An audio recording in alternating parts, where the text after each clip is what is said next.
Next topic है हमारा combination of cells. तो कॉम्बिनेशन ऑफ सेल्स क्या है?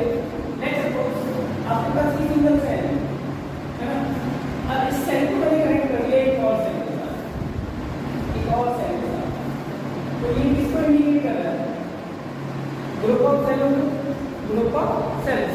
तो ये क्या फॉर्म हो गया हमारे बैटरी फॉर्म है ना। तो जो कॉम्बिनेशन ऑफ सेल्स है इसी को हम लोग बोलते हैं बैटरी। क्लियर हो? जो भी आपको कॉम्बिनेशन ऑफ सेल्स होगा उसको हम क्या बोलेंगे? बैटरी। ठीक है। अब कॉम्बिनेशन ऑफ सेल्स जो है वो हमारे सिलेबस में टू टाइप्स है। पहला है आपका सीरीज कॉम्बिनेशन, दूसरा है आपका पैरेलल कॉम्बिनेशन। एक टाइप और होता है जिसको हम बोलते हैं मिक्स्ड कॉम्बिनेशन। ठीक है। सीरीज एंड पैरेलल दोनों कॉम्बिनेशन होते हैं, बट वो हम स्टडी नहीं करेंगे। हम मोस्टली फोकस करेंगे अपना सीरीज एंड पैरेलल पे। बाद में जब हमारे पास टाइम लेगा तब हम मिक्स्ड कॉम्बिनेशन देखेंगे कि क्या होता है। अभी हम बात करें कॉम्बिनेशन ऑफ सेल्स की। सबसे पहला हम कॉम्बिनेशन की बात करें तो हमारे पास है series combination.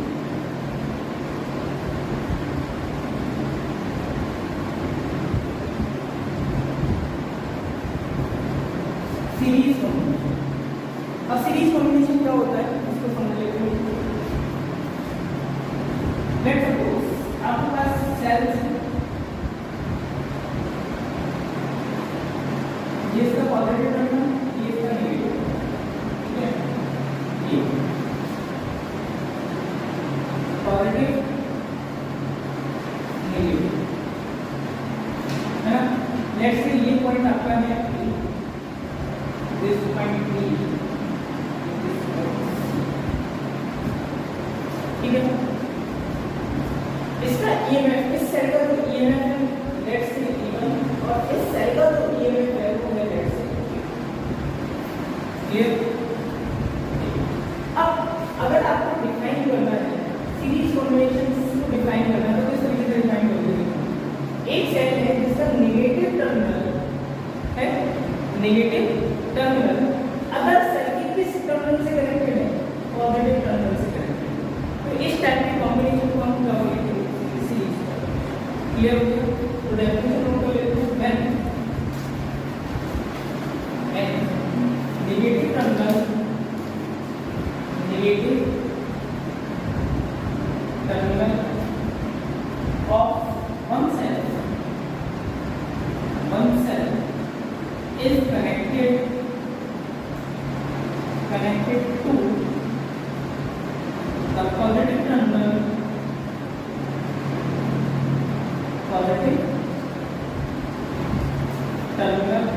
of the other cell,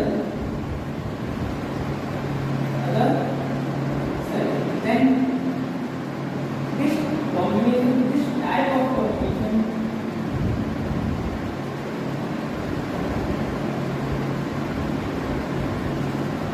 is said to be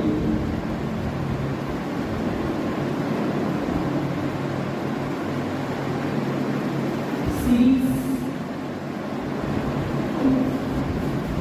इस टाइप की कॉम्बिनेशन को हम क्या बोलते हैं?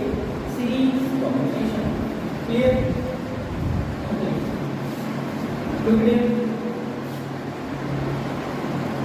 अब यहाँ पर देखो एक सेल जिसका ईएमएफ कितना है? E1।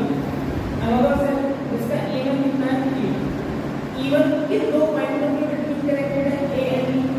और E2 किन दो पॉइंटों के बीच कनेक्टेड है? B and C। है ना। ये इसके दो टर्मिनल्स हैं तो A और B क्या होगा आपका? Terminal potential of cell first. B and C क्या होगा आपका? Terminal potential of cell second. ठीक है।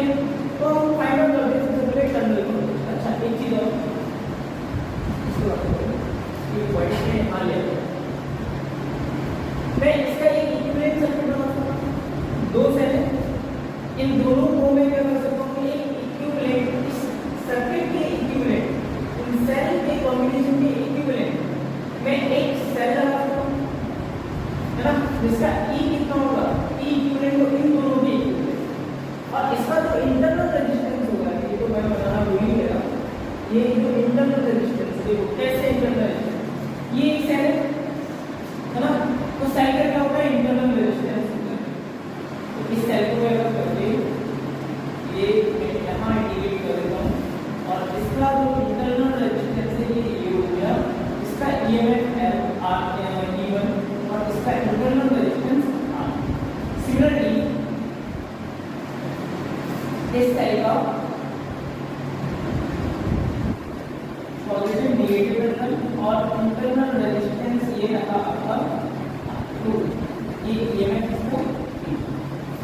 ठीक है, क्लियर। ये सेल 1 हो गया, ये सेल सेकंड हो गया। E1 E2 EMF R1 R2 internal resistance, clear. इन दो सेल्स की जगह मैं एक इक्विवेलेंट सेल्स लगा सकता हूं, तो ये हो गया इक्विवेलेंट, और इन दोनों का जो R है वो क्या हो गया आपका R इक्विवेलेंट, क्लियर। कोई प्रॉब्लम है यहाँ पर? सेम थिंग ए, ये पॉइंट P और ये point now potential difference across terminal A and B के बीच टर्मिनल पोटेंशियल कितना होगा? देखो B A, ठीक है। क्या फॉर्मूला होता है टर्मिनल पोटेंशियल का? B = T - I। तो लेट्स से देखो सीरीज कॉम्बिनेशन में तो करंट कितना फ्लो होगा? सेम फ्लो होगा कितना? I, ठीक है। और ये इक्विवेलेंट कितना फ्लो करता है? इतना क्लियर, ठीक है। नाउ अब B A B के बीच टर्मिनल पोटेंशियल कितना होगा? क्या फॉर्मूला है? E1 - I इंटरनल डिस्टेंस कितना है? R। ये हो गया ए बी के बीच पोटेंशियल, ठीक है। Now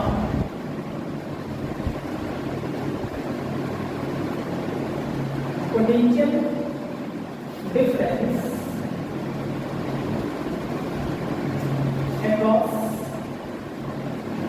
terminals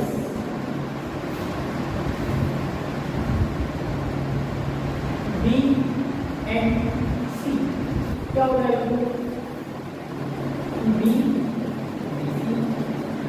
E2 minus I, ठीक है। Then potential difference between A and C के बीच potential difference कितना होगा? ये पॉइंट A, ये point C, potential difference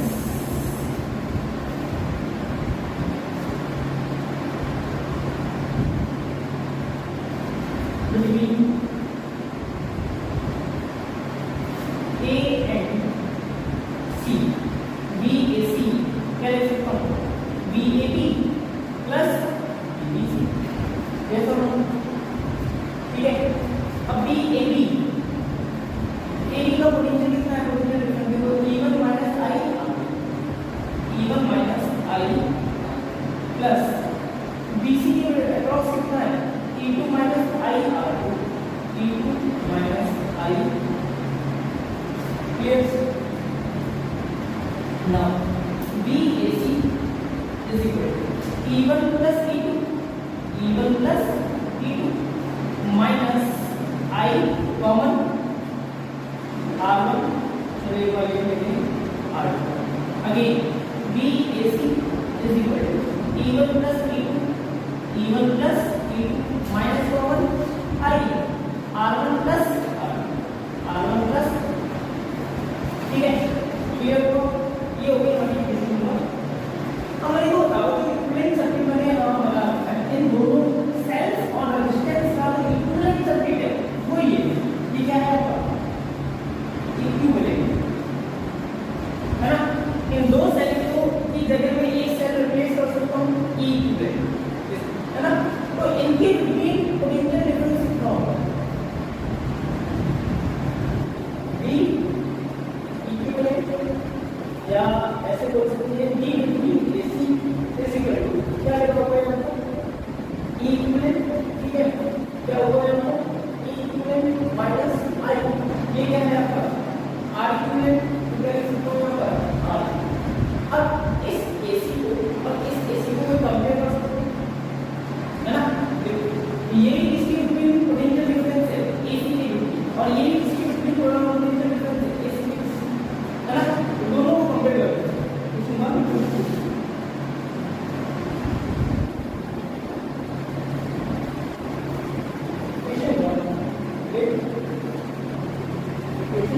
second. तो यहाँ पर अगर आप देखो E1 प्लस E2 और यहाँ पर अगर आप देखो तो क्या है E इक्विवेलेंट E इक्विवेलेंट किसकी इक्वल होगा E1 प्लस E2 है ना। तो E equivalent is equal to E1 plus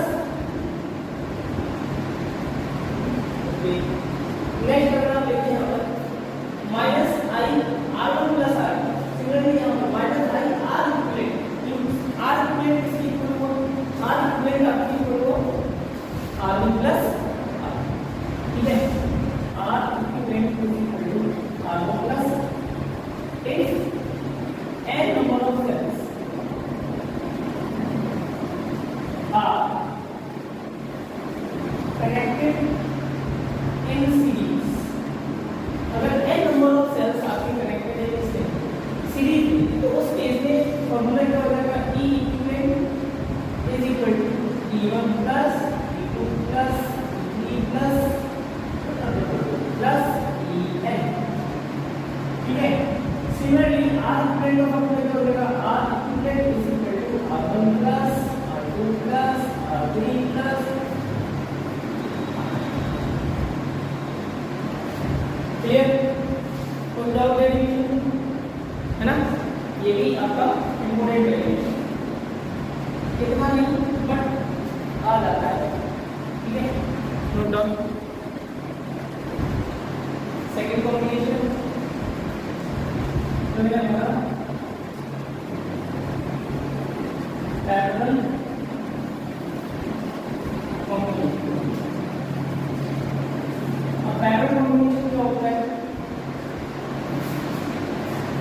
let's suppose एक सेल में और इसका internal resistance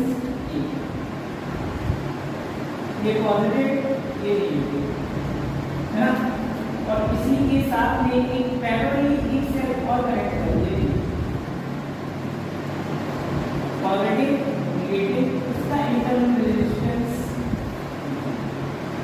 EMF E1 internal resistance R, EMF E2 internal resistance R, clear.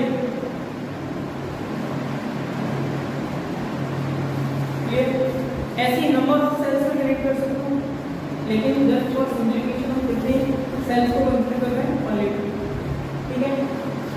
अब देखो ये एक सेल ये एक सेल, इसका पॉजिटिव टर्मिनल है ना, जितने भी सेल्स जो पैरेलल में कनेक्टेड है वो सभी का जो भी पॉजिटिव टर्मिनल है वो किसी भी एक कॉमन पॉइंट से कनेक्टेड है, लेट्स से एक है ना, और जितने भी नेगेटिव टर्मिनल से सेल्स के वो सारे के सारे एक अनदर कॉमन पॉइंट से कनेक्टेड है, let's say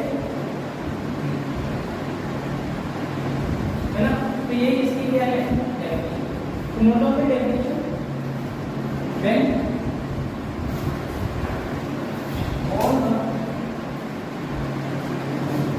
when positive terminal positive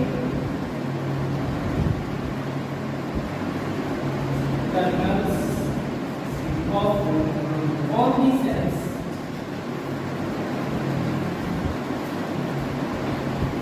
are connected to one common point N, there all negative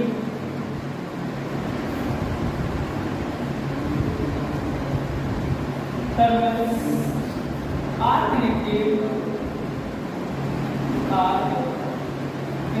to another common point,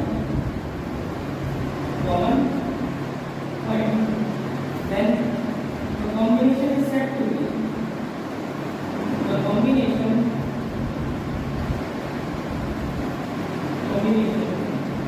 is said to be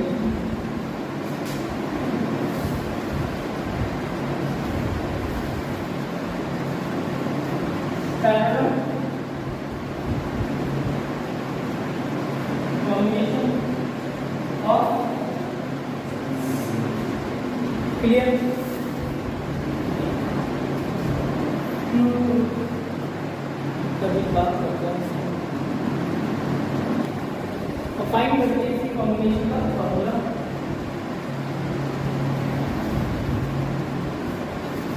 देखो ये सेल का पॉजिटिव एंड एक है positive एक and से connected और एक नेगेटिव टर्मिनल अनदर एंड से कनेक्टेड। तो ये दोनों सेल्स जो हैं किसी भी कॉमन पॉइंट से कनेक्टेड है ना। नाउ इस सेल से लेट से करंट कितना प्रोड्यूस हो रहा है, ड्रॉन होना है I1 और इस सेल से E2 सेल से जो करंट फ्लो हो रहा है कितना है I1 एंड I2 लेट से यहाँ क्या हो जाएगा आपका करंट I, करंट I। तो एक इक्वेशन यहाँ से ऑब्टेन होगी कि I I1 plus P2 by conservation of है ना और ओके ये तो क्लियर हो। अब अगर आप ऑब्जर्व करो कि यहाँ पर I1 करंट फ्लो हो रहा है, यहाँ पर I2 करंट फ्लो हो रहा है, तो इन दोनों सेल्स के बीच जो टर्मिनल पोटेंशियल है ना, टर्मिनल पोटेंशियल वो क्या होगा सेम। क्यों सेम होगा, क्योंकि कॉमन दोनों के दोनों सेल्स एक कॉमन पॉइंट से कनेक्टेड है ना, दो कॉमन पॉइंट से कनेक्टेड है, तो इनका जो पोटेंशियल डिफरेंस है टर्मिनल पोटेंशियल वो मस्ट बी होना चाहिए। क्लियर हो। दूसरी चीज आप ये भी ऑब्जर्व कर सकते हो जो करंट डिफरेंट है ना, तो एक चीज सेम होगी, क्या सेम होगी वो टर्मिनल पोटेंशियल। ठीक है, तो करंट ड्रॉ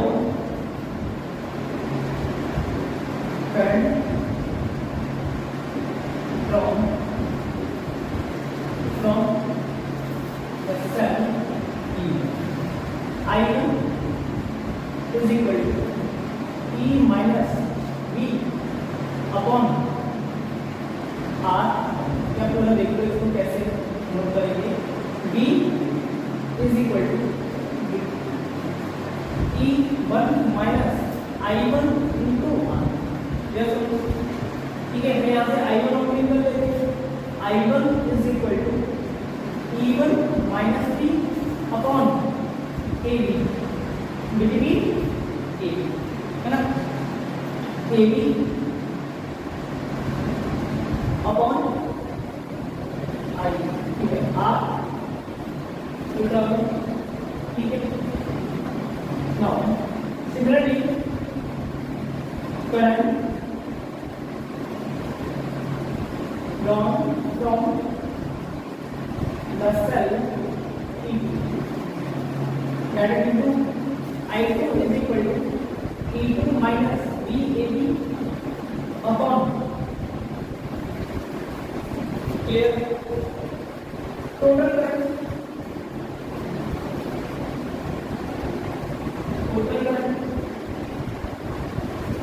from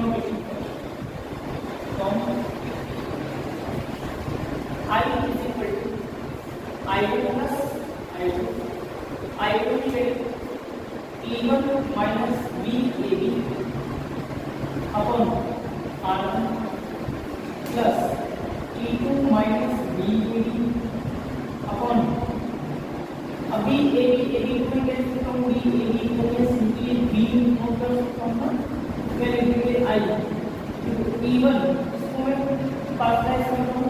ठीक है, जब हम लोग डिवाइड करेंगे separately E1 minus V upon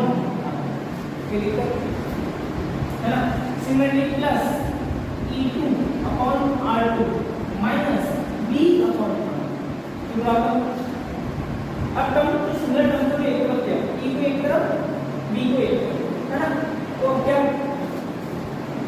करना है इनको I is equal to E1 minus E1 upon R1 plus E2 upon R। ठीक है, now minus V1 sorry V upon R1 minus V upon R। ठीक है, नाउ I काम करें ये वाला टर्म को जाके इस तरफ ले और I को इस तरफ ले, तो इस पूरे टर्म को उठा लेते हैं, क्या हो जाएगा, तो ये माइनस का प्लस हो जाएगा, B upon R plus B upon R equal इसको क्या लिख सकते हैं E1 अपॉन R प्लस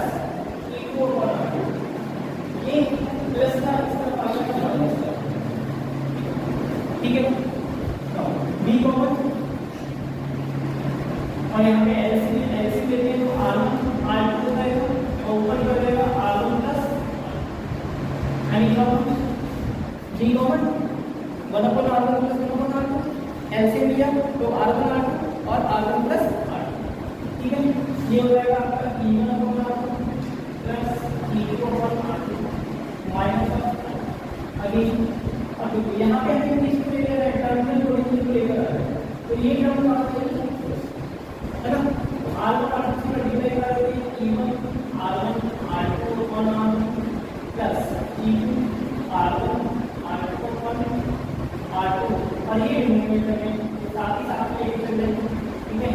तो हो जाएगा R1 प्लस R2 ये हो जाएगा प्लस E2 R1 R2 और R2 R1 plus R2 minus I R1 R2 R1 R2 upon R1 plus है ना R1 से ये R1 कैंसिल R2 से ये R2 then E is equal to E1 R2 upon R1 plus R2 plus E2 R1 upon R1 plus R2 minus of I R1 R2 upon R1 plus ठीक है। अब इसको again compare कर देंगे